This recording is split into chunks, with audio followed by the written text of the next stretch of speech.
আমরা অনেক সময় ছোট ছোট ভুল করি। কীরকম? যে আমার যে কিডনিটা এটা ভালো আছে কিনা এটা জানার জন্য দু একটা লক্ষণ মনে রাখা দরকার। আপনি ধরেন একজন মানুষ ট্রাক চালান বা ড্রাইভার, অথবা আপনি মাছ ধরেন, অথবা ধরেন আপনি কৃষক, কিন্তু কিডনি তো আপনার নষ্ট হইতে পারে না? কী কারণে হয় কিডনি নষ্ট? পানি কম খেলে।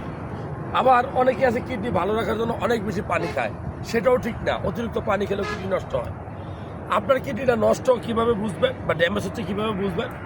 ধরেন আপনি কোথাও প্রস্রাব করছেন, এই একটা জায়গায় প্রস্রাবের ভিতরে অতিরিক্ত ফেনা উঠবে, অনেক দুর্গন্ধ হবে, আপনার শরীরটা একটু ফ্যাকাশে হয়ে যাবে, রক্ত শূন্যতা দেখা দেবে, খাওয়ার কোনো রুচি থাকবে না।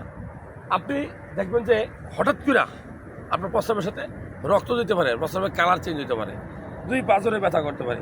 ঠিক এরকম একটা লক্ষণ দেখা দিলেই আপনার উচিত হবে আপনার কিডনিটা টেস্ট করা। আপনি কী কী টেস্ট করে বুঝবেন সাধারণ মানুষ হিসেবে যে আপনার কিডনিটা ভালো আছে? আমি বলবো সবচেয়ে ভালো হবে আপনি একজন ইউরোলজিস্ট ডাক্তার দেখাবেন, অথবা একজন কিডনি বিশেষজ্ঞ ডাক্তার দেখাবেন। যদি এরপরে আপনি অবশ্যই সিবিসি, সিরাম ক্রিয়েটিনিন, ইউরিন আর কে ইউবি মানে কিডনি ইউরেটার ইউরিনারি ব্লাডার, আপনি একটা আল্ট্রাসাউন্ড করবেন। এই যে ইউরিন আর সিরাম ক্রিয়েটিনিন, এই যে কে ইউবি, এই টেস্টের মাধ্যমে আপনি বুঝতে পারবেন আপনার কিডনিটা ভালো আছে।